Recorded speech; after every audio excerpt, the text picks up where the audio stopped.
নমস্কাৰ বন্ধু বান্ধৱীসকল, আজি মই দক্ষিণ কোৰিয়াৰ বিষয়ে কিছু কথা ক'বলৈ লৈছোঁ। কোৰিয়া ৰিপাব্লিক নামেৰে জনাজাত দক্ষিণ কোৰিয়া পূব এছিয়াৰ কোৰিয় উপদ্বীপত অৱস্থিত এখন প্ৰগতিশীল আৰু সমৃদ্ধিশালী ৰাষ্ট্ৰ। ইয়াৰ প্ৰাচীন পৰম্পৰা আৰু আধুনিক উদ্ভাৱনৰ অনন্য মিশ্ৰণে ইয়াক অধ্যয়ন আৰু প্ৰশংসাৰ এক মনোমোহা বিষয় কৰি তুলিছে।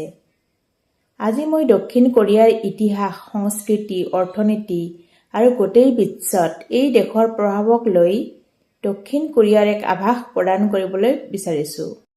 দক্ষিণ কোৰিয়াৰ ইতিহাস চহকী আৰু জটিল। কোৰিয়া উপদ্বীপৰ ইতিহাস 2000 বছৰতকৈও অধিক পুৰণি আৰু কোৰিয়ান জনসাধাৰণে বিভিন্ন আক্ৰমণ আৰু যুদ্ধৰ সন্মুখীন হৈছে। কিন্তু দ্বিতীয় বিশ্বযুদ্ধৰ পিছত কোৰিয়া উত্তৰ আৰু দক্ষিণত বিভক্ত হৈ দক্ষিণে আমেৰিকাৰ লগত আৰু উত্তৰে ছভিয়েট ইউনিয়নৰ লগত মিলাই কোৰিয়া যুদ্ধৰ মঞ্চ তৈয়াৰ কৰে। যুদ্ধৰ অন্ত পৰিল যদিও যুদ্ধবিৰতিৰে শান্তি চুক্তি নহ'ল, যাৰ ফলত উত্তৰ আৰু দক্ষিণ কোৰিয়া আজিও ক'বলৈ গ'লে যুদ্ধত অৱতীৰ্ণ হৈ আছে। দক্ষিণ কোৰিয়াৰ সংস্কৃতি হৈছে ইয়াৰ ইতিহাস আৰু বিশ্বজনীন প্ৰভাৱৰ উপাদানেৰে বোৱা এক সজীৱ সংস্কৃতি। কোৰিয়াৰ পৰম্পৰাগত ৰীতি-নীতি, কনফুচিয়াছ আৰু বৌদ্ধ ধৰ্মই সমাজখন গঢ় দিয়াত উল্লেখযোগ্য ভূমিকা পালন কৰিছে।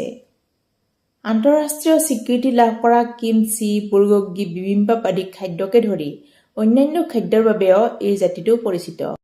কোৰিয়ান পপ সংস্কৃতিয়ে বিশ্বত ধুমুহাৰ সৃষ্টি কৰিছে। কে-পপ সংগীত, কোৰিয়ান নাটক, ধাৰাবাহিক আৰু কোৰিয়ান চিনেমাক বিশ্বব্যাপী দৰ্শকে উপভোগ কৰিছে। কোৰিয়াৰ অৰ্থনীতি এক উল্লেখযোগ্য সফলতাৰ কাহিনী। কেইটামান দশকৰ ভিতৰতে দক্ষিণ কোৰিয়াই নিজকে যুদ্ধ-বিধ্বস্ত আৰু দৰিদ্ৰ ৰাষ্ট্ৰৰ পৰা উচ্চ আয়ৰ প্ৰযুক্তিগতভাৱে উন্নত অৰ্থনীতিলৈ ৰূপান্তৰ কৰিছে। ইয়াত ইলেক্ট্ৰনিক্স, অটোমোটিভ আৰু ঔদ্যোগিক খণ্ডত আগশাৰীৰ ছেমছাং, হুণ্ডাই আৰু এলজিৰ দৰে কোম্পানী আছে। শিক্ষা আৰু উদ্ভাৱনক লৈ দেশখনে গুৰুত্ব আৰোপ কৰি অৰ্থনৈতিক বিকাশৰ চালিকা শক্তি হিচাপে পৰিগণিত হৈছে। দক্ষিণ কোৰিয়াৰ বিশ্বব্যাপী প্ৰভাৱ ইয়াৰ অৰ্থনৈতিক দক্ষতাৰ বাহিৰলৈও বিস্তৃত। আমেৰিকা আৰু অন্যান্য পশ্চিমীয়া মিত্ৰ দেশসমূহৰ লগতে ইয়াৰ চুবুৰীয়া দেশ চীন আৰু জাপানৰ সৈতে ঘনিষ্ঠ সম্পৰ্ক বজাই ৰাখি আঞ্চলিক ভূ-ৰাজনীতিৰ প্ৰভাৱ বিস্তাৰ কৰি আছে। কোৰিয়ান ঢৌৱে কোৰিয়ান সংস্কৃতিক বিশ্বজুৰি জনপ্ৰিয় কৰি তুলিছে আৰু মনোৰঞ্জন, প্ৰযুক্তি আৰু কূটনীতিৰ ক্ষেত্ৰত এই জাতিটোৰ এক বিশিষ্ট শক্তি আছে। শেহতীয়া বছৰবোৰত দক্ষিণ কোৰিয়াই বিশ্বৰ প্ৰত্যাহ্বানসমূহৰ সৈতে মোকাবিলা কৰাৰ ক্ষেত্ৰত উল্লেখযোগ্য অগ্ৰগতি লাভ কৰিছে।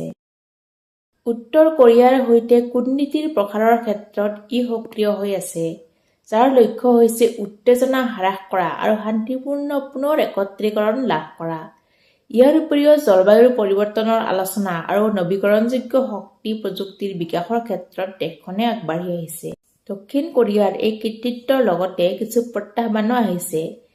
জাতিটোৱে জনগাঁথনিগত কিছু সমস্যাৰ সন্মুখীন হৈছে, যেনে জন্মৰ হাৰ কম, যে ইয়াৰ ভৱিষ্যত কৰ্মশক্তি আৰু সমাজ কল্যাণ ব্যৱস্থাৰ প্ৰতি ভাবুকি কঢ়িয়াই আনিছে।